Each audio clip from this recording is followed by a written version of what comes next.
그 이거를 하기는 하는데요. 근데 이것도 하지만 이제 선생님들 그냥 교재도 하시고 이렇게 그냥 얼굴이라도 한번 더 보고 어려운 거 같이 하면 원래 또 동지애도 생기고 하잖아요. 저 그래서 이제 그런 마음으로 모이자고 한 거고요. 우리 선생님들 와주셔서 정말 감사합니다. 날씨가 정말 많이 갑자기 확 또 떨어져가지고 또 추우실 텐데 어쨌든 오시느라 고생 많으셨고요.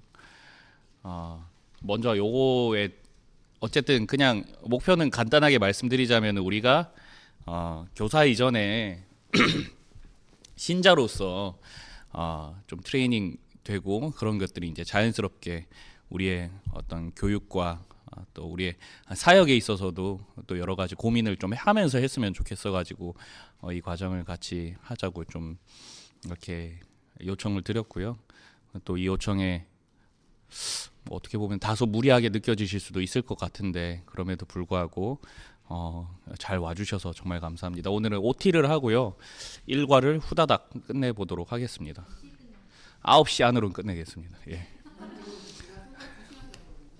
원래는 2시간 반도 합니다. 애들하고 하면은.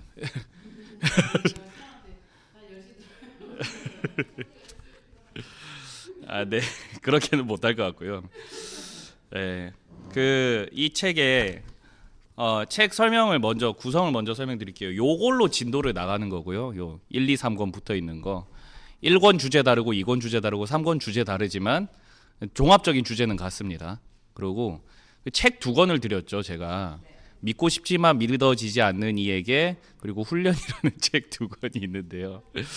예, 이 책 2권이 우리의 이제 레포트 과제입니다. 레포트 과제인데 원래 3권이에요. 원래 3권인데 한 권 집에 있어요? 그럼 주십시오. 그냥 주십시오. 저기 선민이 선회 거 말씀하시는 거죠. 예. 예, 그러면은 그냥 그 책 반납하셔도 됩니다. 네네네, 그 책 반납하셔도 됩니다. 어차피 저도 청년들 계속 받으면서 계속 쓰기 때문에. 그러니까 계속 저도 청년들 받으면서 계속 쓰니까 제가 보유하고 있어도 상관이 없어요. 뭐 전혀 그런 건 아니고요. 네. 뭐 어쨌든 그렇고요. 요거 일단 좀 앞쪽에 설명을 드리겠습니다. 9쪽을 펴보시겠어요? 노란 책 9쪽을 한번 펴보시겠습니까? 9쪽은 이제 위에 보면은 하나님 나라 제자 훈련의 내용을 성도들이 쉽게 공부하도록 기획된 워크북입니다. 하나님 나라 신학을 배우신다고 생각하시면 좋을 것 같은데요. 그러면 뭐 하나님 나라 신학이 뭐냐? 그냥 이름만 거창하게 하나님 나라로 붙여 놓은 거냐? 그것이 아니라 이 과정에서 같이 배우는 핵심적인 주제가 무엇이냐면은 이제 우리의 신앙은 하나님 나라라는 주제를 가지고 통시적으로 해석될 수 있어야 된다는 것입니다. 예, 그것이 목표고요. 네? 테이블이 움직였어요. 깜짝이야. 그러니까 하나님 나라라는 개념으로서 이제 그 우리의 신앙과 이런 것들이 통시적으로 설명되어야 된다는 것. 그리고 성경이 그리고 우리의 복음이 하나님 나라라는 일관된 주제로 설명될 수 있다. 그리고 이것이 우리의 신앙의 유익이 될 수 있다라는 게 이 과정의 대전제입니다. 그래서 여기 유익을 제가 좀 같이 읽어봤으면 좋겠는데 첫 번째 하나님 나라 제자 훈련의 유익 첫 번째 포괄적이고 총체적인 기독교 세계관을 훈련할 수 있습니다. 자, 이 말이 되게 좀 복잡한데 이거는 이 책 2과에서 배울 겁니다. 이게 무슨 말인지는 제가 읽어는 드리겠습니다. 우리는 이 세상의 회복을 위해 하나님의 말씀으로 세상의 모든 영역에 대해 기독교적 사고를 훈련해야 됩니다. 이 교제를 통해 하나님의 백성의 세계관을 형성하고 새롭게 변화된 세계관을 가지고 이 세상을 회복하시는 하나님의 복음을 증언하는 진정한 그리스도인으로서 성장을 할 수 있다. 2번 포스트 모던 시대에 맞는 변증을 통해 신앙의 확신을 얻을 수 있습니다. 제가 여기서 용어 설명 간단하게 드리자면은 포스트 모던이라는 단어를 들어는 보셨죠. 들어보시고 그리고 또 어느 정도 개념 이해가 있으신 분도 있으실 텐데 포스트 모던이라는 이념 사조의 가장 뭐라고 해야 될까요? 핵심은 뭐냐면은 예, 그래요. 예, 편안하게 앉으세요. 무슨 말이야. 잘 왔어요. 그러니까 포스트 모던이라는 이 포스트 모더니즘이라는 이 그 개념의 가장 그 핵심은 절대적 진리의 존재 가능성에 대한 거부입니다. 이게 표현이 좀 어려운데 절대적인 진리는 없다라는 게 포스트 모던의 기본적인 전제고요. 그래서 기존 질서와 이른바 진리라고 이야기되어지던 것들에 대해서 끊임없이 파괴하는 것, 그것들을 의심하고 해체하는 것, 그게 포스트 모던의 기본입니다. 예. 그래서 포스트 모던 건물, 포스트 모던 건축, 포스트 모던 예술 이렇게 하면은 일반적으로 우리가 포스트 모던 예술을 생각해 볼까요? 일반적으로 우리가 회화를 생각하면 어떻게 합니까? 보통 이제 그 어떤 대상을 그 어떤 기법에 따라서 잘 묘사하는 거, 그렇죠? 그러니까 예를 들면 저 꽃을 있는 모습 그대로 잘 묘사하고 예쁘게 표현하는 게 일반적인 예술의 사조라면은 포스트 모던은 그 형식을 파괴하고 예를 들면은 회화인데도 붓이나 펜을 사용하는 게 아니라 뭐 칼을 쓴다든지 아니면 뭐 그냥 다 쥐어 뜯는다든지 뭐 이런 식으로. 그러니까 기존 질서에 대한 해체. 그러니까 이게 뭐냐면은 끊임없이 의심을 하는 거죠. 의심을. 요것도 제가 나중에 또 더 깊이 설명드리겠습니다. 예. 벌써 머리가 아프신가요, 혹시?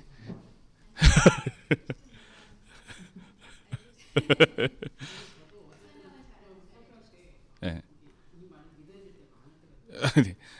예, 그런 어떤 의심들 맞습니다. 그러니까 포스트 모던 시대에 그러니까 지금 3, 40대 그러니까 이하는 전부 다 이제 포스트 모던 시대 이념을 가지고 있는 거죠. 그래서 이전에 모더니즘 세대의 저기 뭐라고 하죠?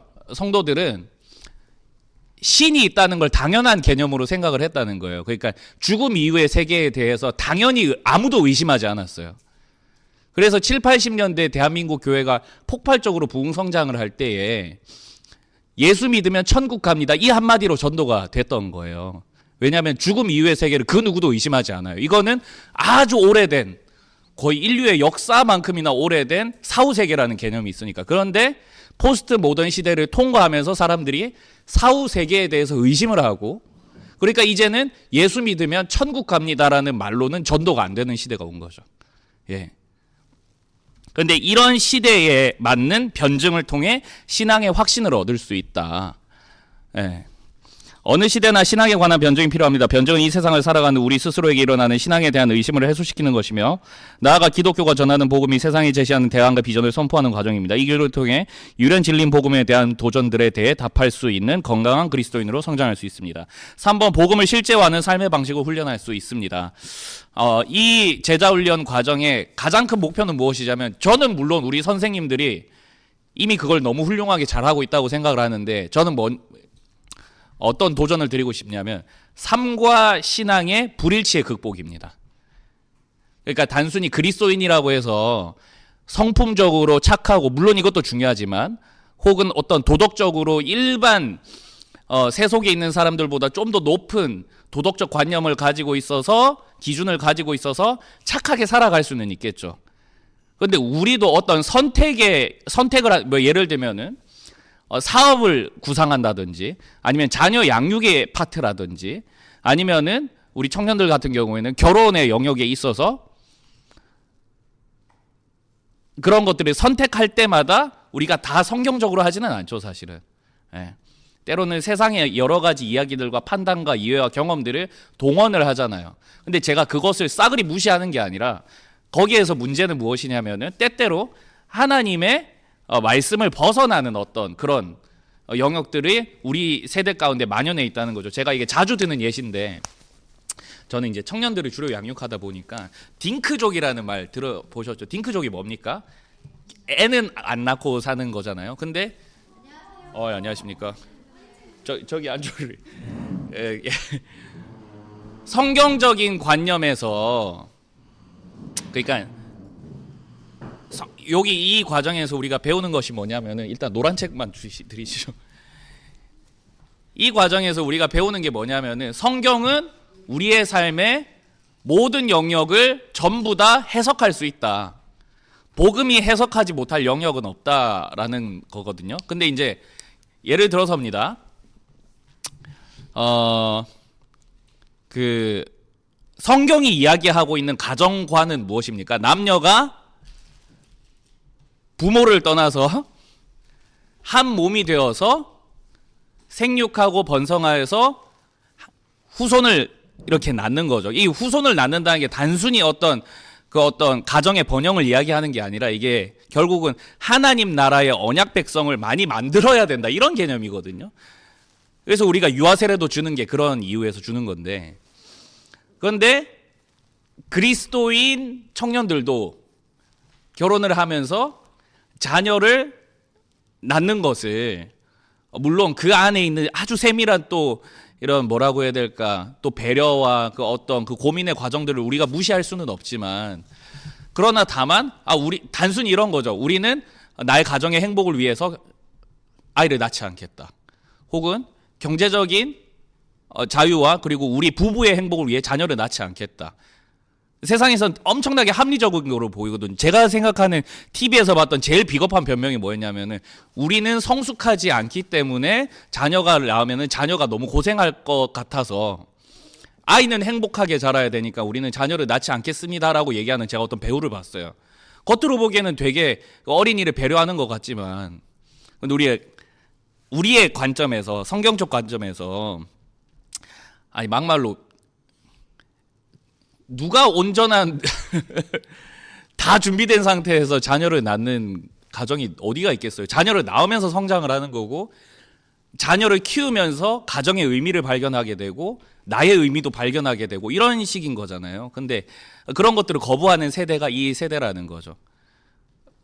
청년들의 경우에는 이런 게 될 수 있겠고, 또 우리 자녀 양육에 있어서도 이를테면은 우리 부모님들 중에는, 우리 선생님들은 너무 다 잘하고 계시지만 우리 부모님들 중에서는 우리 자녀가 예를 들면은 취업 전선에 뛰어든다든지, 아니면은 대학 입시 시즌이 된다든지, 아니면 뭐 중요한 시험을 앞두고는 예배를 얼마든지 조정할 수 있다라고 가정 안에서도 용인을 하잖아요. 그런 가정들이 꽤나 있습니다. 근데 이제 그렇게 되었을 때 이게 과연 그리스도인 가정의 형태인가? 이게 그냥 교회에 등록된 그리스도인 가정인 건지, 정말 자녀를 하나님의 뜻대로 기르고자 하는 가정인 건지, 이런 것들을 우리가 심각하게 고민을 해봐야 되잖아요. 근데 이제 이 책에서 이제 그래도 이제 계속 질문을 던지고 답을 내리지는 않습니다. 질문을 드리는 것은 무엇이냐면, 그러면 우리는 성경과 복음이 우리의 삶의 모든 부분을 해석할 수 있다고 믿는데, 그럼 우리는 어떻게 살아야 할 것인가? 결국은 성경을 기준으로 프레임으로 해서 우리가 살아야 하는 것인데, 그런 영역들에 있어서 우리가 부딪히는 부분은 무엇이고, 또 세상이 반론하는 것은 무엇이고, 우리가 반론하는 것은 무엇이고, 그래서 우리는 어떻게 극복할 것인가? 이런 내용들을 끊임없이 고민을 하시는 그런 과정이 될 것 같습니다. 혹시 지금까지 저의 설명이 조금 너무 빠르다, 복잡하다, 혹시 그런 거 있으실까요? 아직까지는 괜찮으신 거죠? 예. 11쪽 보시겠습니까? 제가 과제 알려드릴게요. 믿고 싶지만 믿어지지 않는 이에게 있죠. 이 책을 읽고 총 A4 4장을 쓰셔야 되는데 잘 들어보십시오. 예? 아닙니다. 자, 보십시오. 예, 총 4장인데 2장은 어떻게 쓰시냐? 여러분들이 지금까지 살아오셨던 신앙의 여정, 나는 어떻게 그리스도인이 되었는가, 그리고 나는 지금 어떤 지점에 서 있는가, 나의 신앙에 있어서 가장 중요했던 사건들은 무엇이 있었는가, 이거 쓰면 아마 2장으로 모자랄걸요? 예, 간증문 비슷한 건데, 근데 간증문은 사실은 무조건 은혜로워야 되잖아요. 간증문은 근데 은혜롭지 않아도 돼요. 이거는 예, 예, 그냥 자기의 감상과 이런 아무 형식의 그것도 없습니다. 그냥 나는 어떻게 그리스도인이 되었는가, 그리고 나는 지금 어느 지점에 서 있는가. 그러니까 그런 거 쓰시면 돼요. 우리 청년들 같은 경우는 아주 솔직하게 쓰더라고요.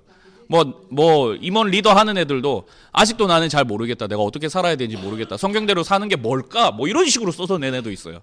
근데 괜찮아요. 그거랑 책 요약 두 장. 책 요약 2장. 근데 이것도 형식에 아무런 적이 없습니다. 예.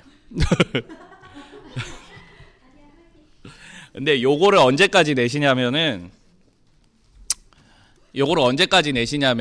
이 책이 끝나고 한 주 쉬거든요. 예, 첫 번째 책을 6주를 해요. 그 다음에 한 주 쉴 거예요. 그리고 그 다음 주 2권 시작할 때 들고 오시면 돼요. 그러면 이제 앞으로 7주 뒤겠죠. 네. 네.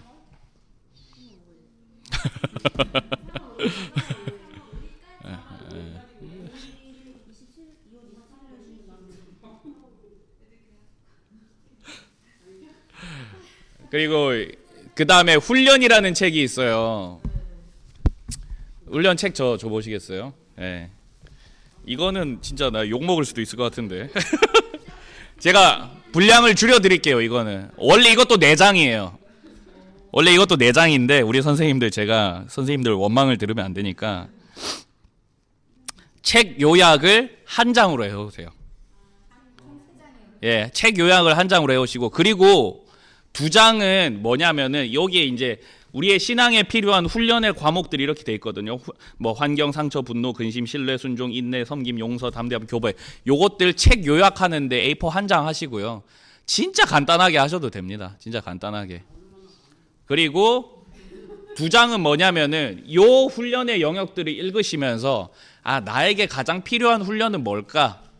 그걸 딱 2가지를 선정해서 나에게는, 예를 들면 이런 겁니다. 우리 청년들의 예를 들어보자면 여기 인내라는 파트가 있는데 나는 인내심이 사실은 부족한 것 같다. 그래서 나는 이러한 실패를 경험을 했었고 이러한 연약함이 있었다. 그런데 이 책에 보니까 인내는 어떤 것이라고 하더라. 그래서 나는 어떻게 살아야겠다. 예, 그런 식으로 써왔거든요.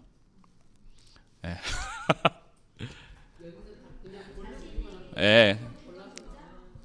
요거 규격도 정해드릴게요. 11포인트로 외우세요. 11포인트. 예, 전 과제 11포인트로. 어? 아니 페이지로. 제가 레포트 써봤는데 11 하면 술술 넘어갑니다. 11로 해오세요. 우리 청년들은 짤없이 제가 10으로 하는데 우리 선생님들이 11로 해오십시오. 예. 우리 청년들은 10으로 할 수 있지 않나? 아닌가?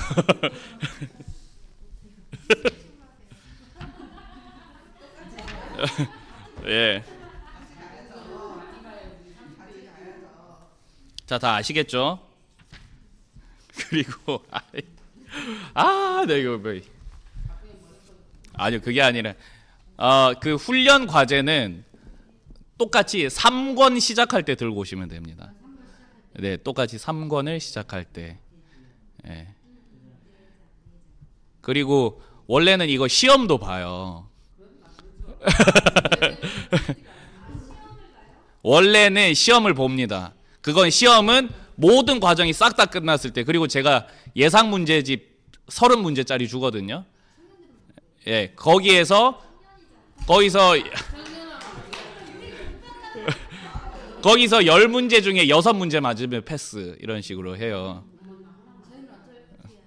네? 시험이요? 근데 시험 안 하면 다 까먹거든요. 근데 예.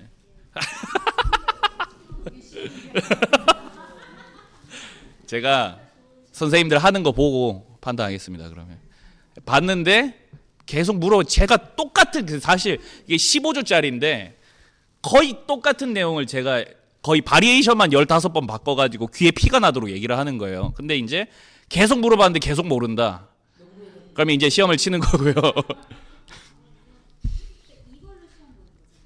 예, 근데 제가 예상 문제집을 다 드려요. 예상 문제집.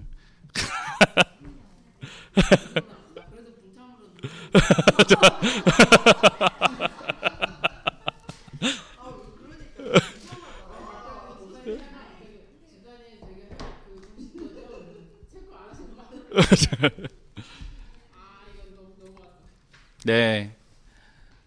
자, 네. 13권은 이제 13권이라 나도 말이 이상하다 우리. 자, 1, 2, 3권의 테마에 대해서 알려드릴게요. 1권은 뭘 배우는 거냐면은 기독교 세계관이란 게 무엇인지를 아주 기초적으로 다루게 될 겁니다. 1권의 핵심은 뭐냐면은 기독교 세계관이 우리의 신앙이 되어야 된다는 게 1권의 핵심입니다. 근데 이거는 제가 계속 설명을 드릴 겁니다. 2권은 뭐냐면은 신앙과 삶의 괴리를 어떻게 극복할 것인가가 2권의 주제입니다.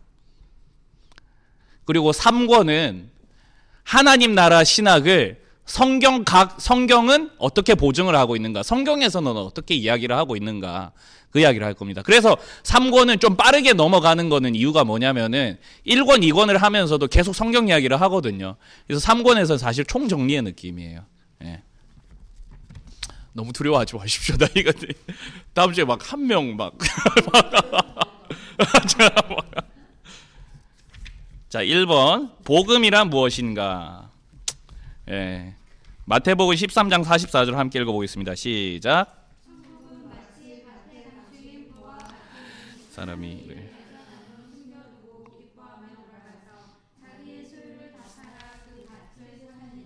이 세상은 무언가 잘못되었다. 우리는 이 세상에서 스스로 행복하게 살아갈 방도를 찾는 데 실패했다. 어느 시대 어느 곳에서도 사람들은 평화를 누리며 살지 못했다. 그것은 개인적으로나 사회적으로나 마찬가지였고 이는 모두가 동의할 수 있는 사실이다. 인간이 스스로 행복하게 살아갈 수 없다는 사실. 여기에 줄 한번 그어 보시겠습니까? 인간이 스스로 행복하게 살아갈 수 없다는 사실. 그리고 두 번째, 행복한 세상을 만들 수 없다는 사실.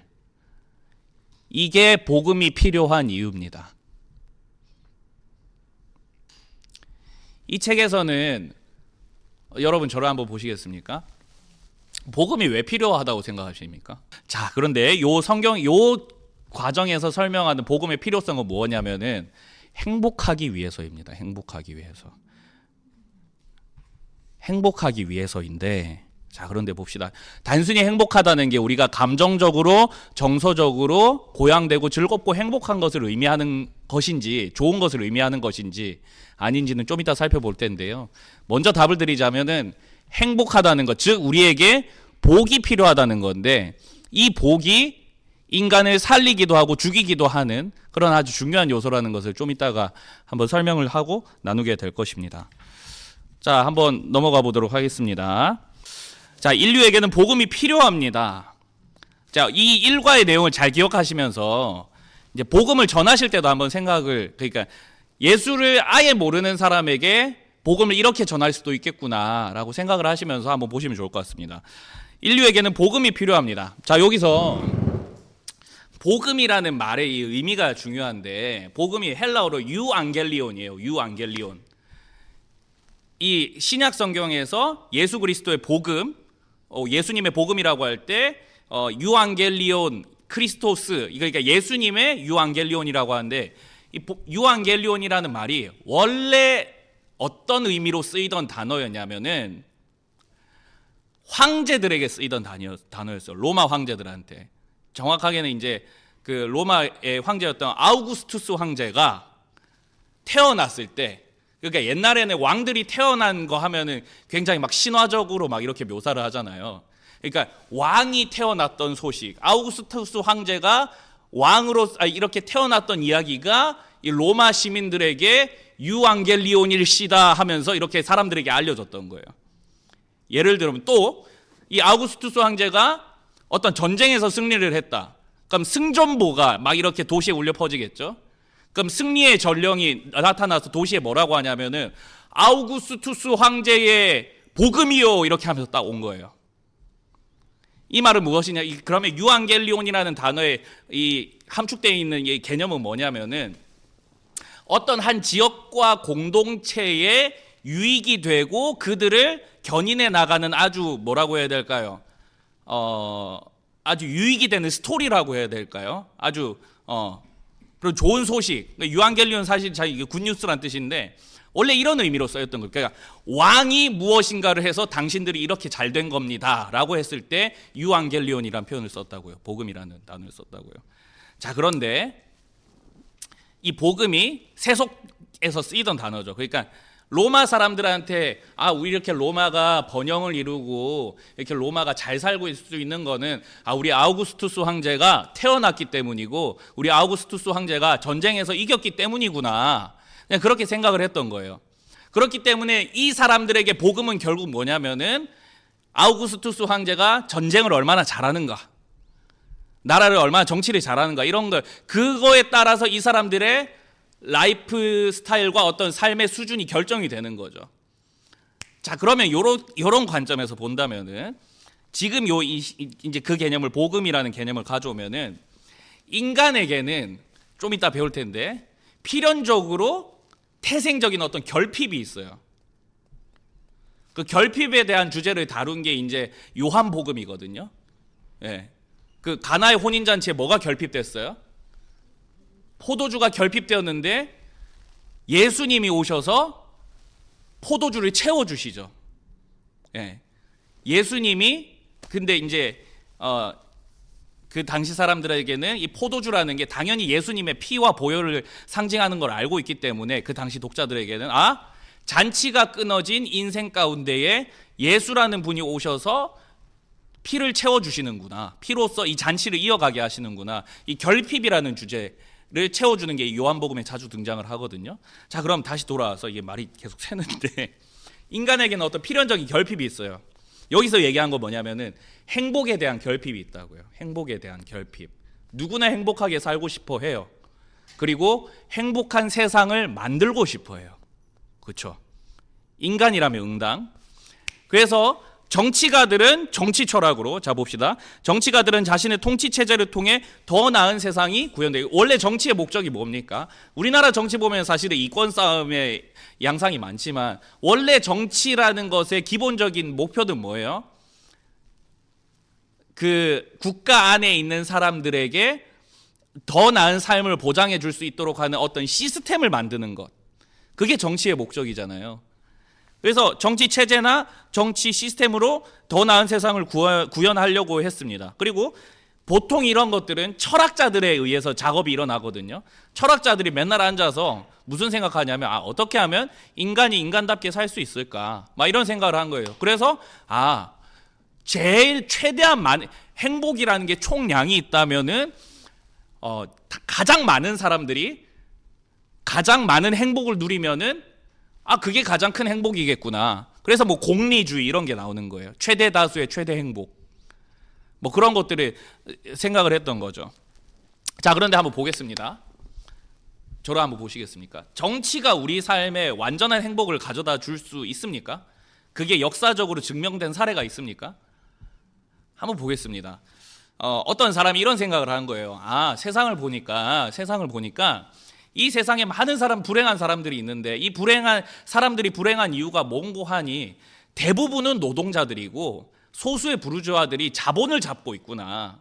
근데 이 역사를 뒤돌아보니까 이 노동자 계층과 부르주아 계층이 계급으로 나누어져 있는데 이 계급이 서로 싸우면서 더 나은 세계로 발전해 나가게 되고 결국에는 노동자 혁명이라는 게 일어나가지고 많은 사람들이 똑같은 양의 재화를 분배받으면은 결국 행복해질 거야 라고 생각했던 사람이 있었어요. 이 우리가 잘 알고 있는 공산주의거든요. 예. 많은 사람들이 여기에 열광을 했습니다. 맞아. 지금 산업혁명 저기 공장에서 죽어가는 사람들을 봐라. 그리고 소수의 부르주아들은 그 죽어가고 있는 아이들까지도 노동 착취를 해가는데 부르주아들은 잘 먹고 잘 사는구나. 이 사회가 너무 불리하다. 노동자 혁명이 일어나야 된다. 막 이렇게 한 거예요. 그런데 공산주의가 그렇게 많은 젊은이들의 가슴에 불을 지피고, 그렇죠? 그리고 막 역사적으로 흥왕을 했어요. 19세기, 20세기 막 이렇게 흥왕을 했어요. 그런데 공산주의의 실패가 역사적으로 증명이 돼버렸죠. 언제 증명이 됐습니까? 다 아실 것 같은데. 그쵸. 90년대 소련 딱 끝나면서, 소비에트 연방 해체되면서 끝나게 됐고, 공산주의의 도덕적 타락이 공산주의가 얼마나 도덕적으로 타락할 수 있는지를 우리는 지금 북한을 보면서도 알 수 있어요. 그렇죠? 그래서 이 많은 젊은이들의 가슴을 뜨겁게 했던 이 공산주의도 결국은 인류에게 완전한 행복을 가져다 주지 못하는구나. 이게 딱 역사적으로 증명이 되어 버렸고요. 그래서 또 어떤 사람들은 이 민족이, 자기 민족이 부흥하고 왕성하면은 이게 우리 국가의 어떤 동지들의 어떤 행복을 보장시켜 줄 수 있겠다. 이게 다 사실 제국주의잖아요. 이런 게. 제국주의의 결론은 무엇입니까? 다른 민족에 대한 학살이에요.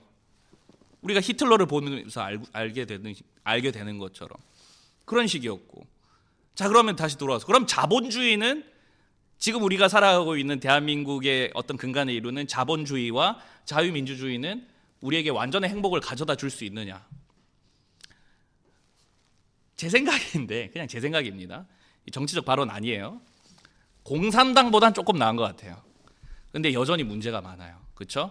어떤 문제가 있습니까? 양극화의 문제가 여기도 여전히 심각해요.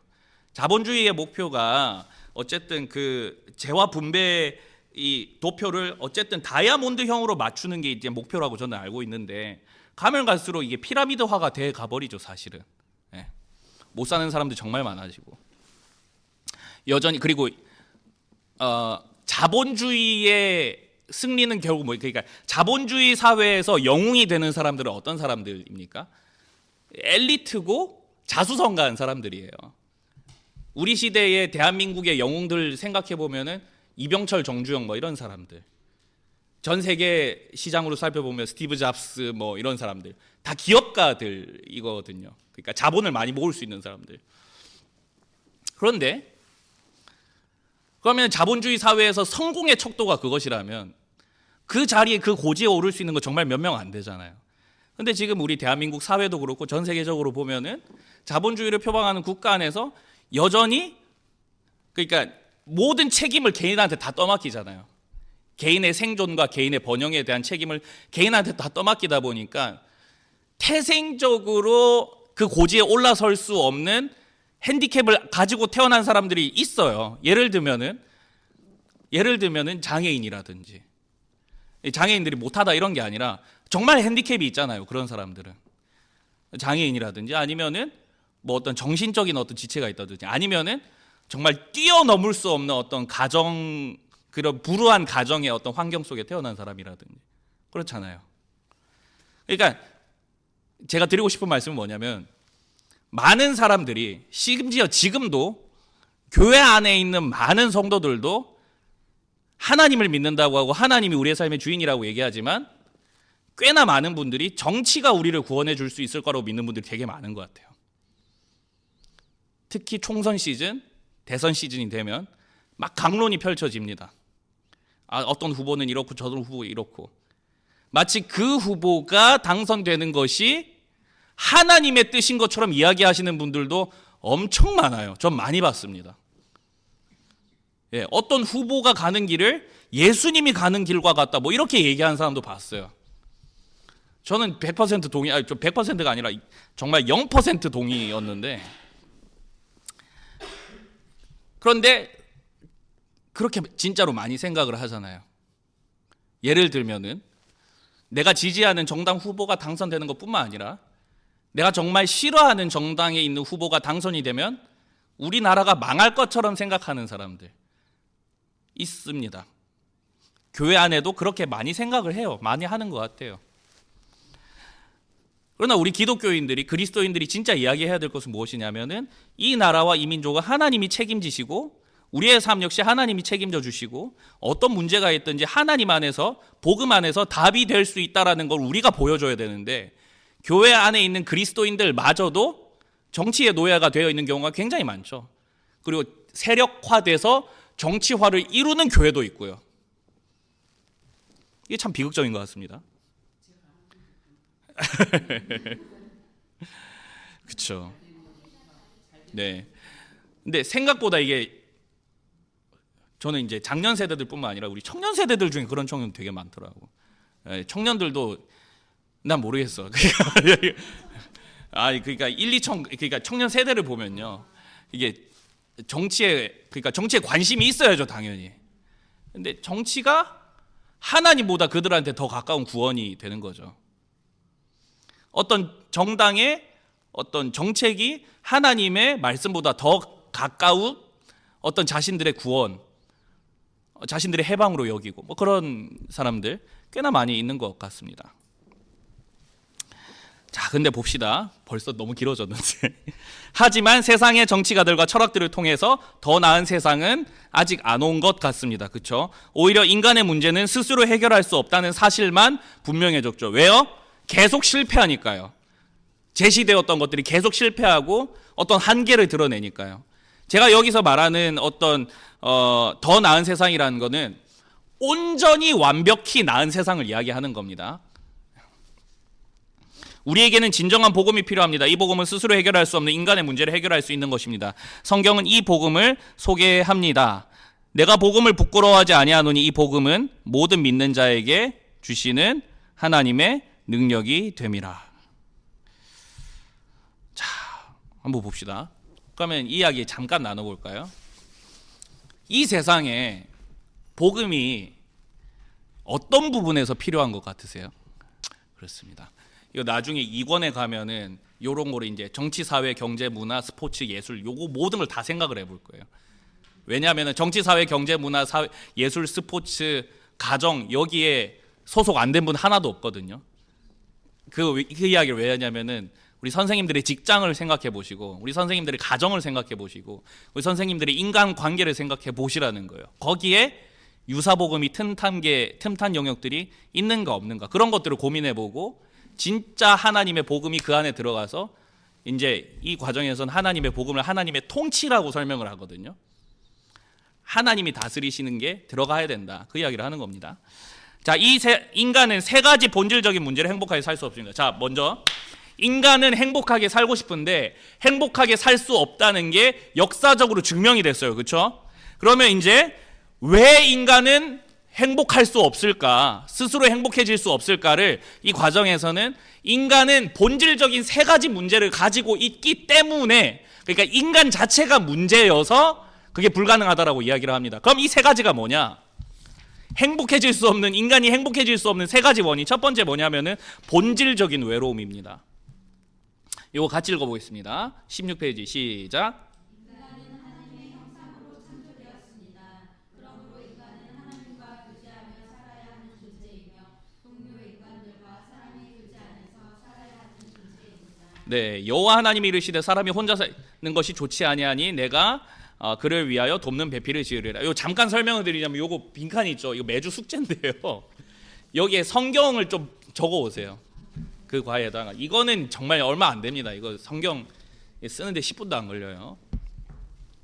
돕는 배필을 지으리라. 그러나 인간이 하나님을 반역함으로 하나님과의 교제가 단절되었고 욕망을 추구하며 인간관계마저 단절되었다. 그러니까 하나님과의 수직적 인간관계의 단절이 일어났어요. 왜냐하면은 인간이 하나님을 반역했기 때문이에요. 여기 이 과정에서는 반역이라는 표현이 아주 중요한데 제가 나중에 다 설명하겠지만 반역은 누가 누구한테 하는 게 반역입니까? 누가 누구한테 하는 게 반역이에요? 윗사람한테 하는 게 반역이죠. 그렇죠? 특별히 신하가 왕한테 하는 게 반역입니다. 근데 여기 과정에서 인간이 하나님에게 반역했다라는 거는 최초에 하나님께서 인간과 설정하셨던 관계론이 어떻다는 거예요? 하나님은 왕이시고 인간은 백성이라는 거예요. 그렇죠? 국가의 3요소 아시죠? 국민 영토 주권. 창세기 1장에 국민 누굽니까? 아담과 하와. 영토 어디예요? 에덴. 주권 어디에 있습니까? 하나님께 있는데 그 주권이 무엇으로 표상이 됩니까? 선악과로 표상이 돼요. 그렇죠? 자, 그런데 그 주권에 대해서 반역을 했죠. 뭘로요? 하나님이 하지 말라고 한 걸 했잖아요. 선악과를 먹음으로 말미암아. 자, 그래서 반역해서 하나님으로부터의 교제가 끊어졌어요. 그런데 문제는 뭐냐? 사람들과의 관계도 뭔가 엉망진창이 되더라는 겁니다. 여기 창세기 4장 24절에 라멕이라는 사람이 등장을 하는데, 이 라멕은 이 가인의 후예예요. 가인의 후예인데, 가인이 이제 에녹성을 지어요. 그러니까 가인이 아벨 죽이고 도망치다가 아들을 낳고 에녹이라는 아들을 낳는데, 그 아들의 이름으로 성을 지어요. 이게 무슨 말입니까? 원래는 하나님의 이름으로 된 성읍이 하나님 나라잖아요. 근데 가인은 무엇을 하게 되냐면은 사람의 이름으로 된 사람이 왕이 되는 왕국을 세웠다는 거예요. 근데 그 안에서 어떤 일들이 일어나느냐면은, 원래 일부 일처였죠. 그렇죠? 근데 여기 보면은 라멕의 아내들에게 이르되라고 되어 있어요. 그러니까 라멕은 아내를 여러 명 취해요. 여기서부터 벌써 어긋나기 시작하고요. 그리고 아마도 라멕은 뭔가 살인을 많이 했던 것 같습니다. 여기 보면 내 말을 들으라. 여기 나의 상처로 말미암아 내가 사람을 죽였고 나의 사랑으로 말미암아 소년을 죽였도다 라고 이야기되어 있습니다. 그러니까 하나님을 떠나간 인생은 결국은 하나님이 최초로 디자인하셨던 인간 관계론도 박살이 나고, 왜 어떻게 해요? 일부 일처에서 일부 다처로 틀어져 버리는 이런 일들. 그뿐만 아니라 사람은 서로 돕고 싸워야 되죠. 그러니까 하나님께서 인간과 인간을 뭘로 지으셨어요? 돕는 배필이라는 관계로 지으셨어요. 그러니까 서로 돕는 관계로 지으셨는데, 지금은 어떻게 된 거예요? 자신의 분노로 남을 죽일 수도 있는 관계가 되어버린 거죠. 그렇죠? 이런 게 타락한 인간의 타락으로 말미암아 인간에게 일어난 결과인데, 이로 말미암아서 인간은 결국 무엇을 가지냐면은 본질적으로 외로워합니다. 본질적으로 외로워합니다. 그러니까 예수님 안 믿는 사람들한테도 이거는 다 물어볼 수 있는 거죠. 당신 외로웠던 적 없느냐? 좀 이따 보면은 외로움, 허무함, 두려움 이거 얘기하거든요. 당신 외로움, 두려움, 허무함에서 벗어날 수 있는 인생은 아무도 없습니다. 왜냐, 이게 인간에게 본질적으로 있는 결핍의 문제이기 때문이거든요. 혹시 지금까지 너무 어려우십니까? 아직 괜찮으세요? 예. 2번 인생의 허무함. 자, 인간은 피조물로서 하나님이 그에게 부여한 목적이 있습니다. 이게 뭐냐면은 하나님께서 인간을 지으실 때에 그에게 주신 목적이 있다는 거예요. 하나님의 계획이 있고 하나님의 뜻이 있었다는 거예요. 그렇죠? 에덴에서 만물을 다스리고 경작하고 그리고 그것을 번영케 하는 목적이 있었는데, 하나님을 반역함으로 말미암아 인간의 삶의 목적이 사라졌어요. 하나님과의 관계가 끊어져 버리니까 하나님께서 주신 목적도 지워져 버린 겁니다. 그러면 자, 여러분 보십시오. 저를 보십시오.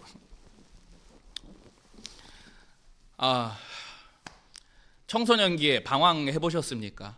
아니면은 다 커서도 방황해 보셨습니까?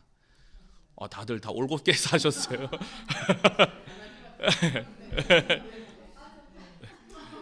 근데 많은 청춘들이 방황하는 이유들 중에 다양한 것들이 있겠지만, 결국은 왜 방황을 하냐면은 뭘 해야 될지 모르겠어서 방황하는 경우가 많거든요. 나는 누구지? 나는 뭘 잘하지? 나는 어떻게 살아야 되지? 남은 저걸 잘하는데 나는 왜 이걸 못하지? 남들은 저렇게 화려한데 나는 왜 이렇게 못생겼지? 남들은 저렇게 똑똑한데 나는 왜 이렇게 부족한 것 같지? 나에게 좋은 것이 있는데 이건 왜 이렇게 쓸모없어 보이지? 이런 것들, 이게 이제 주로 청소년들이 주로 이렇게 가는 건데, 이렇게 가는 건데.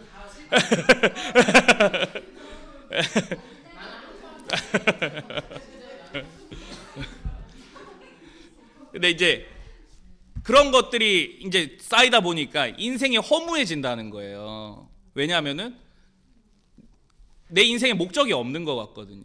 그리고 내가 쓸모없어 보이거든요. 그러니까 목적이 원래 있었는데 원래 있었던 목적이 상실돼 버리니까 인간은 스스로 목적을 이제 찾아야겠죠. 그러니까 평생에 걸친 방황이 거기서 시작되는 겁니다.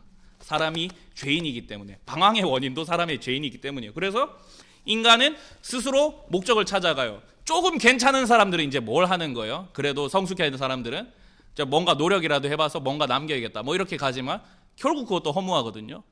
근데 대부분의 사람들은 어디로 빠지냐면은 자신의 쾌락과 욕망을 충족시키는 방향으로 나아가게 됩니다. 그것이 아주 죄악된 모습이든 조금 덜 죄악된 모습이든 보통은 자기 욕망을 채우는 방향으로 나아가는 게 일반인 것 같아요. 근데 보십시오. 돈을 질리도록 혹시 가져보신 분 여기 계십니까 혹시?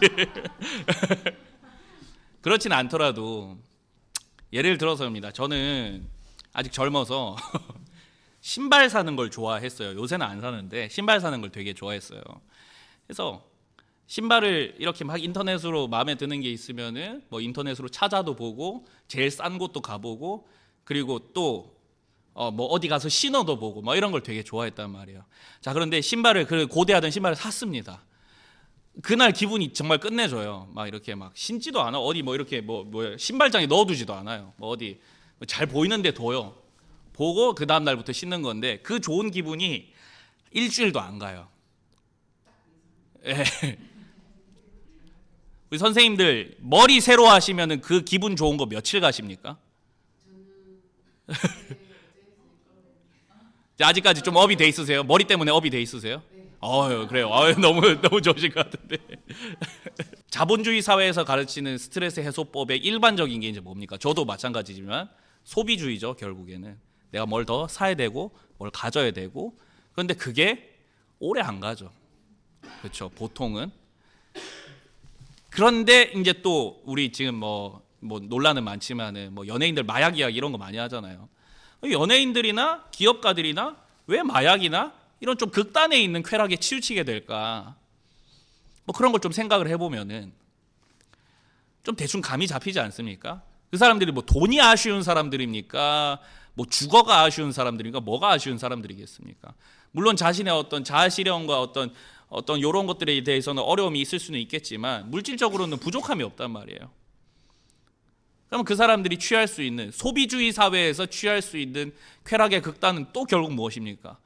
결국 자기를 망치는 그런 아주 중독적인 것들로 결국 나아갈 수밖에 없는 것이거든요.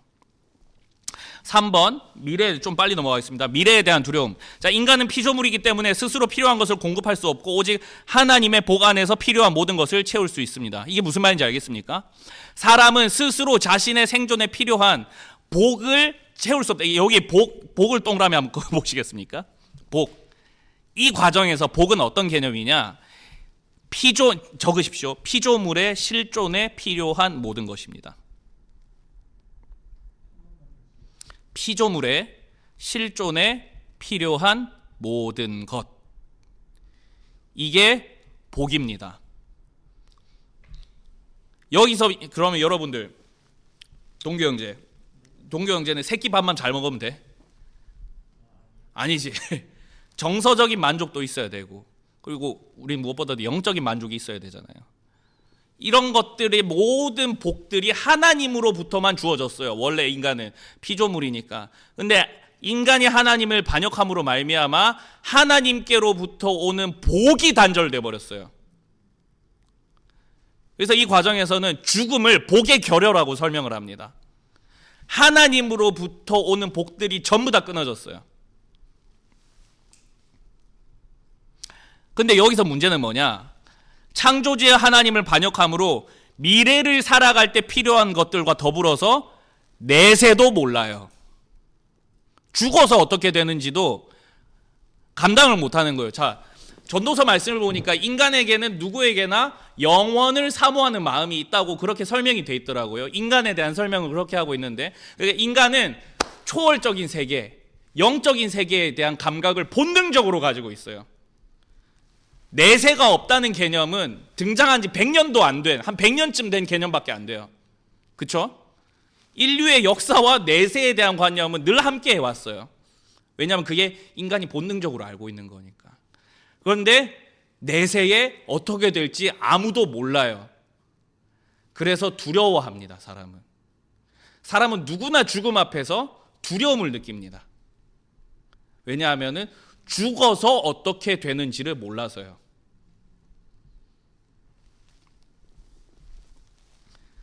그래서 불행하게 살아가는 겁니다.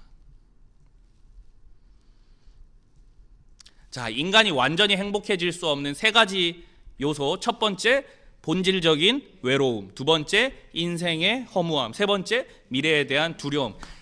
이게 인간에게 내재되어 있어서 인간이 아무리 날고 뛰고 기고 막 다 해봐도 자기를 온전하게 행복하게 만들 수도 없고, 그리고 세상을 행복하게도 못 만든다라는 것입니다. 여기에 설명이에요. 자, 복음이 필요한 세상 도표를 볼까요? 자, 선한 창조 세계가 있었고요. 왜냐하면 하나님 창조 세계 지으시고 선하다고 하셨잖아요. 자, 근데 하나님께 반역함으로 말미암아 복이 상실되었습니다. 여기에서 복이 뭐라고 했습니까? 피조물에게 필요한 모든 것, 이게 복이었습니다. 근데 복이 상실됐어요. 복이 없으니까, 하나님께로부터 오는 복이 없으니까 외로움과 허무함과 두려움의 문제가 인간의 어떤 뭐라고 해야 될까요? DNA 속에 확 박혀버린 거죠.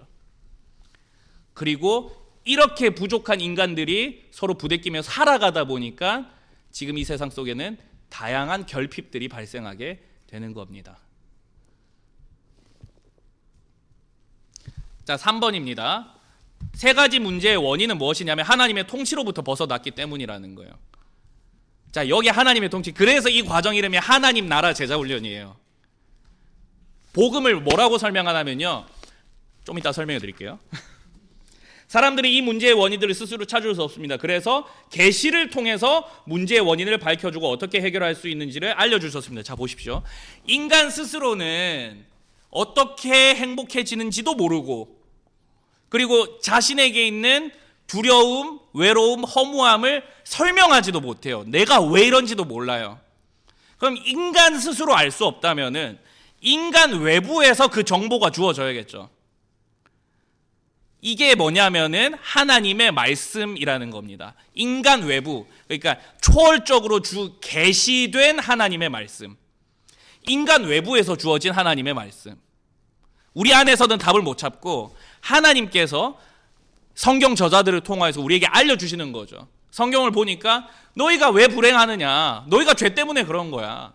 너희가 죄 때문에 너희가 두려워하고 너희가 불안해하고 너희가 허무해하는 거야. 이런 거 주로 막 시편 같은 거 읽어보십시오. 시편 전도서 지금 뭐 지혜서 강의하고 있는데 읽어보십시오. 인간이 왜 이렇게 허무함을 느끼고, 이런 인간 군상에 대해서 막 설명을 하지 않습니까?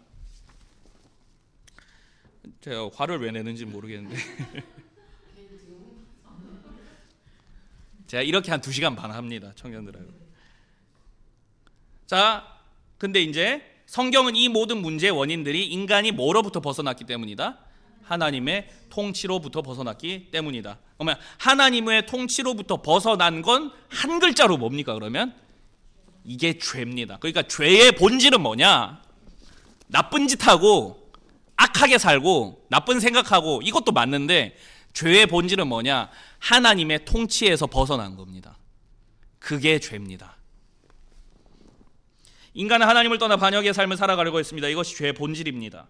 그 결과 하나님을 떠나 인간이 세상에서 복 대신 저주가 찾아왔습니다. 저주란 뭐라고요? 하나님의 복이 결여된 상태입니다. 그러니까 허무함이든 두려움이든 외로움이든 이 문제에서 자유할 수 있는 사람은 없는 것 같아요.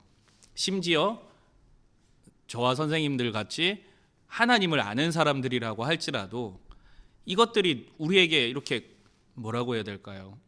은혜로 충만할 때 모든 게 다 좋은데 이게 한 번씩 이렇게 푹 꺼지는 순간이 있는 것 같아요. 푹푹 이렇게 푹푹 꺼지고, 그리고 우리 쿡쿡 찌르는 순간들이 이렇게 막 찾아온단 말이죠. 이제 그럴 때마다 사실 우리가 마음이 많이 힘들고 아프죠. 우리들조차도 여기에서 그럴 때마다 우리가 이제 생각하는 게, 우리도 어쩔 수 없는 인간이구나. 그러니까 우리가 하나님의 은혜로 은총으로 살아가지만 그럼에도 우리에게 여전히 연약함이 있고, 이 연약함에 우리도 여전히 예수님이 더 많이 필요한 사람들이구나라는 걸 이렇게 막 느끼는 것 같거든요. 그래서 이제 좀 넘어가 보자면은, 성경은 우리의 인간에 대해서 이렇게 처방을 내리는 거예요. 너희 행복하고 싶지? 그런데 너희 행복하지 못했지? 왜냐하면 너희 안에 외로움과 두려움과 허무함이 있어서 그래. 그런데 외로움과 두려움과 허무함이 왜 있는 줄 알아? 인간이 하나님을 반역했기 때문에 그런 거야. 죄인이기 때문에 그런 거야. 자, 성경이 여기서 끝난다면 너무 절망적이겠죠. 실존주의 철학이라는 유명한 철학이 있습니다. 이게 이제 세계 1, 2차 대전을 지나면서 아주 대두가 됐던 철학인데, 이게 뭐냐면 인간이 그냥 이 잔혹한 세상 가운데 그냥 던져진 존재라는 거예요. 앞이 아무것도 보이지 않는 안개와 같은 길을 스스로 헤쳐나가야 되는 게 그게 인간이다. 이 실존, 그게 이제 이런 뭐라고 해야 될까요? 절망적인 인간론이 막 전쟁을 지나면서 막 이렇게 대두되었던 적들이 있거든요. 근데 이 실존주의의 영향력에서 우리는 여전히 우리 교인들도 이렇게 허덕이는 경우가 꽤나 있는 것 같습니다. 저도 마찬가지입니다. 저도 막 사역하다가 보통 이제 일주일 중에 6일이 정신없이 지나가는데 막 저도 막 정신을 못 차리겠고, 주일날에 돌아갔을 때가 이렇게 허무할 때가 많아요. 저도 주일날 집에 들어가서 이렇게 집에 혼자 앉아 있으면은 옷도 안 벗고 그냥 소파에 보통 제가 주일에 한 9시 10시쯤에 집에 들어가거든요. 그럼 소파에 앉아가지고 그냥 허공만 응시하는 겁니다. 뭐 핸드폰을 보고 뭐라고 할까요? 유튜브를 봐도 사실 보는 게 아니에요. 그냥 틀어놓고 그냥 뭐 멍하고 있는 거예요. 저도 그럴 때가 많습니다. 그러니까 교육자라고 별 그게 다른 게 아니라 저도 예수님이 필요한 사람이에요. 자, 근데 인간이 그런 존재다라고 딱 끝나버리는 게 아니라 성경은 우리에게 비전을 제시합니다. 그리고 소망을 줍니다. 그 소망은 무엇이냐면은 우리에게 다시 하나님의 통치가 임할 수 있다라는 비전을 주는 겁니다. 다시 하나님의 통치가 임한다라는 이야기를 주시기 위하여서 성경의 역사가 장구하게 쫙 펼쳐지는 거예요. 창세기 1장부터 11장까지가 어떤 내용이냐면은 이제 인간의 타락과 그리고 노아 홍수 막 이런 얘기 막 나옵니다. 근데 11장에 가서 하나님께서 우리 인생을 다시 책임지시기를 원하신다라는 내용이 그때부터 딱 나와요. 누구를 부르심으로 나오냐면 아브라함을 딱 부르세요. 아브라함을 부르시면서 뭐라고 하냐면은 내가 너의 민족을 다시 내 백성으로 삼겠다라는 말씀을 주신 거예요. 처음에 인간과 하나님의 관계가 어떻게 틀어진 거예요? 왕과 백성의 관계가 틀어져 버려서 망했는데, 절망적일 수밖에 없었는데, 근데 하나님이 아브라함을 부르셔서 언약이라는 표현이 중요한데 나중에 배울 겁니다. 언약을 맺으심으로 말미암아 이제 우리에게 다시 하나님의 통치가 너희 가운데 임할 것이다라고 이야기를 하는 겁니다. 구약 성경이 그렇고 신약 성경이 그렇다는 거예요. 그럼 구약 성경에 나타난, 그래서 이게 복음이라는 거죠. 복음은 뭐냐? 아우구스투스가 너희를 다스린다가 아니라 세상의 유사복음이 너희를 다스린다. 세상의 물질이 너희를 다스린다. 세상의 성공이 너희를 다스릴 수 있을 거다라고 이야기하는 게 아니라, 진짜 복음은 뭐냐면은, 성경이 이야기하고 있는 복음은 뭐냐면은 너희 인생 가운데 하나님이 다시 오신다. 하나님이 다시 통치하신다. 하나님이 너희를 책임지신다. 이게 복음이라는 거예요. 근데 이게 이제 구약에서부터 쫙 펼쳐져 나가는데, 구약 성경은 이 문제 해결책을 제시합니다. 무엇을 통해서? 이스라엘의 역사를 통해서 딱 제시를 해주세요. 인간을 어떻게 구원하실 것인가? 구약 성경에 나타난 복음의 핵심은 두 가지입니다. 첫 번째, 자 보세요. 인간이 하나님과의 이 관계를 뒤집었죠. 처음에 반역해서 인간이 망쳤어요. 근데 하나님께서 어떻게 하시냐면은 인간 편에서 다시 이렇게 올라가서 하나님께로 가는 게 아니라 하나님이 다시 인간을 부르세요. 하나님이 배신당했는데 하나님이 인생을 부르세요. 아브라함을 부르시잖아요. 그리고 아브라함에게 약속을 주세요. 내가 너 책임질 거야. 내가 너 민족을 이루게 할 거야. 너의 민족이 별처럼 맑게 될 거야. 이 약속을 주시거든요. 이게 언약인데, 하나님이 인간의 반역을 다시 뒤집고 세상을 통치하게 될 것이라는 소식을 주십니다. 이게 복음의 첫 번째 핵심이에요, 구약에. 그럼 두 번째, 그런데 하나님의 통치가 그래서 어떻게 다시 임할 거냐? 메시아를 통해서 이루어질 거다. 인간 너희는 절대로 못해. 너희는 못한다. 그런데 메시아라는 매개자가 와서 하나님의 통치를 이루어 줄 거야 라고 하는 겁니다. 그분이 누굽니까? 예수님이에요. 신약 성경은 그럼 결국 무엇을 얘기하냐면은, 구약 성경에서 예언되었던 하나님의 통치를 다시 가져다 오시는 분이 누구냐면은 바로 나사렛 예수라는 역사적인 인물이다.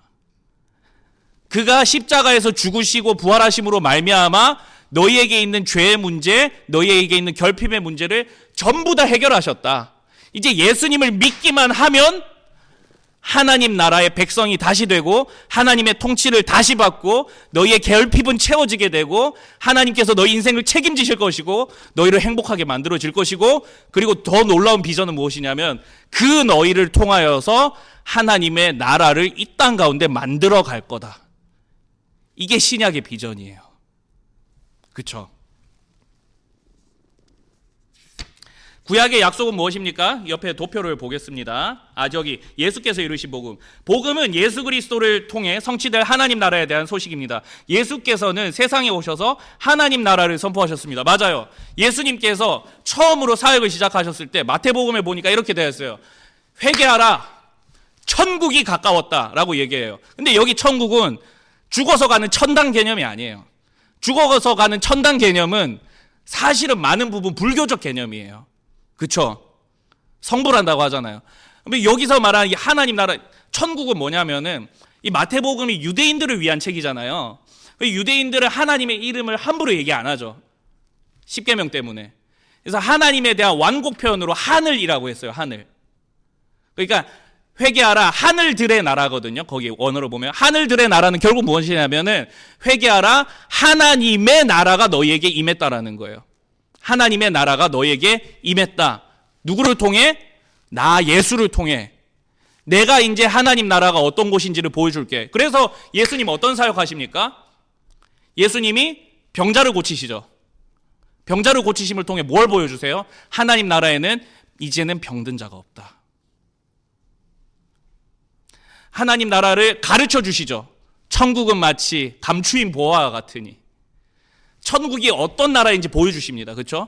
그리고 하나님 나라 어떤 나라인지 보여주시고요. 그리고 복음을 전하라고도 하시고 그리고 그 스스로 죽으시고 다시 사셨어요.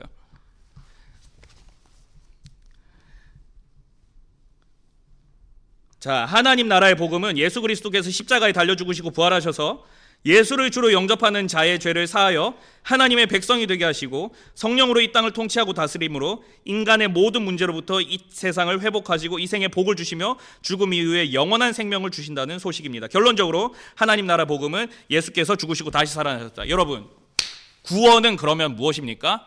예수 천당 불신지옥이 구원입니까? 우리가 죽어서 천국 가는 게 구원입니까? 그건 구원의 일부입니다. 죽어서 천국 가는 것 정도가 기독교의 복음의 전부라면은 우리는 불교보다 나을 게 없습니다. 불교도 그런 거 얘기하고요. 그리고 스님들도 충분히 착하게 살아요. 스님들 착하잖아요. 착하시잖아요, 스님들. 그런데 복음은 무엇을 얘기하냐면은 너희가 죽어서 천국 가는 게 아니라 지금부터 영원까지 하나님 나라의 통치를 받을 거다. 하나님의 통치를 받을 거다. 그럼 구원은 뭐냐면은 살아서나 죽어서나 하나님의 통치를 받는 거예요. 구원의 개념 자체가 달라져야 됩니다. 살아서나 죽어서나 우리는 하나님의 통치를 받습니다. 비록 우리가 지금의 이 육신의 한계 때문에, 육신의 장막의 한계 때문에 여러 가지 어려움에 부딪힐 수는 있습니다. 그러나 두려워하지 않을 것은 복음은 무엇이라고 얘기합니까? 사망이나 생명이나 천사나 권세자나 하늘이나 높음이나 깊음이나 그 어느 것도 하나님 안에서 주 예수 그리스도를 통하여 우리에게 주신 그 사랑을 절대로 끊을 수 없다.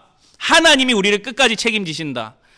너희는 약하지만 하나님이 끝까지 책임지신다. 너희는 두려워하지만 하나님이 끝까지 책임지신다. 너희는 허무해하지만 하나님이 끝까지 책임지신다. 너희에게는 아픔이 있지만 지금부터 하나님이 너의 삶을 치유해 주시고 책임지시기를 원하신다라는 게 복음이에요. 그러니까 복음은 결국 무엇입니까? 우리가 죽어서 천국 가는 것만 겨우 바란다면 이 땅에서의 삶은 그냥 지옥과 다름이 없는 거예요. 제가 계속 불교 얘기해서 미안한데 불교도 그렇게 얘기를 해요. 불교도 이 땅을 살아가는 땅을 고해라고 이야기를 해요. 고통의 바다라고. 근데 우리는 고통의 바다에서 살아가지 않아요. 왜냐하면은 예수님을 통해서 하나님 나라의 통치가 이미 우리 삶 가운데 이루어지고 있고 이루어져 가고 우리를 통하여 하나님께서 겨우 우리 인생 하나 구원해 나가시는 게 아니라 더 놀라운 것은 무엇이냐면 너희를 통하여 하나님 나라의 놀라운 뜻이, 놀라운 계획이 이루어질 것이다라고 이야기를 하거든요. 어디로 통해서? 우리가 나아간 자리에서요. 우리가 직장으로 나아가든, 우리가 교회로 나아가든, 우리가 어디 가정으로 나아가든 그 자리에 하나님이 통치하시기를 원하시고, 하나님을 반역하여서 뒤집어진 모든 것들을 하나님께서 회복하기를 원하시는데, 그 일에 누구를 쓰시냐면은 저와 여러분을 쓴다는 겁니다. 이게 얼마나 복된 소식입니까? 이렇게 복음을 받아들이기 시작했을 때에 우리의 삶이 얼마나 역동적이고 재밌겠어요. 비전이 있겠어요. 소망이 있겠어요. 지금 잠시 어려울 수도 있고 어쩌면 이 어려움이 영영 해소되지 않을 수도 있습니다. 그러나 걱정하지 마세요. 괜찮아요. 왜냐하면 하나님이 우리와 함께 하시고, 그리고 무엇보다도 더 중요한 건 뭐냐면 예수님께서 우리의 고통을 모르시지 않으세요. 예수님은 우리의 고통을 아시기 위하여서 사람이 되셨거든요. 예수님은 그리고 우리가 가진 모든 고통보다 더 큰 고통을 감내해내셨고, 그리고 예수님께서 우리에게 지금도 말씀하시는 건 무엇이냐면 우리를 안다는 거예요. 우리의 고통을 알고, 우리의 아픔을 알고, 우리의 상처를 알고, 우리의 두려움을 안다. 이게 계속 말이 새는데 벌써 시간이 다 됐네요. 지난 한 2달? 지난달 정도부터 해가지고 새벽기도 본문 말씀이 계속 욥기였어요. 지긋지긋해서 미쳐버리는 줄 알았는데 왜냐하면은 계속 욥 친구들은 야 네가 뭐 잘못했으니까 그렇게 된 거라고 하고, 욥은 나 잘못한 게 없어라고 항변을 하는데, 하나님께서는 차라리 나타나셔서 욥 너가 이렇게 잘못했기 때문에 네 인생이 이렇게 돼버린 거야 라고 차라리 말씀하셨으면 속 시원했을 것 같아요. 근데 하나님 그렇게 말씀하지 않으세요. 그냥 계속 질문하세요. 야 내가 땅 지었을 때 너 어디 있었니? 너 어디 있었니? 너 어디 있었니? 계속 이렇게 얘기하시고, 그건 뭐냐면은 결국은 인간에게 설명되지 않는, 인간의 이해를 까마득히 넘어선 하나님의 어떤 계획하심이 또 새롭게 있다라는 게 그 욥기의 결론인 것 같거든요. 그러니까 차라리 그냥 속 시원하게 설명이 됐으면 우리 인생도 얼마나 편해요. 뭔가 고통이 닥쳐왔을 때, 아까 3년 동안 장례하셨다고 그랬죠. 저도 제 얘기를 하자면은 저희 아버지 돌아가신 지 일주일 만에 저희 엄마 위암 판정 받았었어요. 장례 수습도 끝나자마자 저 길 가다 쓰러져서 울고 막 그랬었거든요. 길 가다 쓰러지고 길 가다가 막 주저앉아서 울고 막 소화 안 되고 막 그때 정말 엉망진창이었습니다. 엄마 하나 살려보자고 저하고 형하고 엄마한테 싹 달라붙어가지고 뭐 주머니에 있는 돈 다 꺼내가지고 병원 다 데리고 그랬어요. 정말 그렇게 힘든 세월을 보냈었는데, 그러니까 설명이 안 돼요. 그때 형이 저한테 딱 전화해서 한 게 뭐냐면 어떻게 하나님 살아계시면 이럴 수 있냐고 저한테 막 그렇게 외쳤거든요. 그러니까 설명되지 않는 문제들 많아요, 우리 인생에는. 그런데 설명되지 않는 문제 속에 우리에게 소망이 되는 것은 첫 번째, 하나님이 우리의 인생을 향하신 놀라운 계획이 있고, 그리고 성경에 보니까 요한계시록 22장에 보니까 우리의 눈물을 닦아주시는 날이 온대요. 그게 뭐냐면은 우리의 억울함을 해소시켜 준다는 거예요. 그러니까 그때는 다 설명이 돼요. 일단 그 소망이 하나 있죠. 그리고 두 번째는 뭐냐면은 아까 말씀드린 것처럼 예수님이 우리의 고통을 아십니다. 이게 우리 선생님들에게 위로가 되셨으면 좋겠습니다. 예수님이 여러분들의 고통을 아신다는 거, 그리고 예수님이 슬퍼하신다는 거. 예수님은 슬퍼하셨잖아요. 예수님 피곤해 죽겠는데 병자들이 막 찾아온 거예요. 근데 예수님이 그들을 보고 나 좀 쉬고 싶어라고 하신 게 아니라 그들을 보시고 길을 잃은 주인 잃고 방황하는 양떼처럼 보여가지고 예수님이 가슴이 찢어지도록 슬퍼하셨다라는 게 성경의 표현이에요. 예수님 우리의 슬픔을 아시고 우리를 돕기를 원하시고, 그리고 예수님은 밤새도록 그들을 어루만지셨습니다. 그 예수님이 지금 저와 여러분들의 주님이세요. 그 예수님이. 그걸 좀 아셨으면 좋겠습니다. 자, 그래서 결론을 짓자면 이제 오늘 마무리를 짓자면 합니다. 우리는 행복해지고 싶어 하는데 스스로 행복해질 수도 없고 세상을 행복하게도 못 만들어요. 그 왜 그러냐면 우리에게 본질적인 문제가 있어서 그렇대요. 그것은 외로움과 두려움의 허무함의 문제였어요. 근데 이 외로움과 두려움과 허무함의 문제를 인간 스스로 설명해낼 수 없었는데 하나님의 말씀을 보니까 그게 인간이 죄를 지어서 그런 것이라고 합니다. 죄악 때문에, 하나님의 반역을 벗어났기 때문에. 그런데 하나님은 놀랍게도 인간을 책망치 않으시고 그 인간을 사랑하사 자신의 사랑하는 아들을 보내주시겠다는 약속을 하세요. 이게 복음입니다. 그래서 구약 성경에서는 너희에게 다시 하나님의 통치가 임하게 할 거야라고 하나님께서 약속하시고요. 그리고 그게 너희는 어차피 못하니까 메시아를 통해서 해줄게라고 하나님이 아주 확실한 약속을 하시는 거죠. 그리고 신약에서는 어떻게 하냐면은 예수님이 오셔서 내가 바로 그다라고 얘기를 하시는 겁니다. 그리고 신약의 그 뒤에 이야기는 예수님을 믿는 사람들은 이제 하나님 나라 백성으로 어떻게 살아야 하는가가 서신서에 쫙 적혀 있고요. 그렇죠? 그리고 요한계시록에 보니까 하나님 나라의 최종적인 역사적 마지막 비전까지도 다 적혀 있어요. 이게 복음이라는 겁니다. 오늘 여러 가지 배우셨죠? 구원이 어떤 의미인지, 복음은 어떤 것인지, 복음은 우리에게 왜 필요한 것인지, 이것이 우리 선생님들에게 힘이 되셨으면 좋겠고, 소망이 되셨으면 좋겠고, 능력이 되셨으면 좋겠습니다. 이상입니다.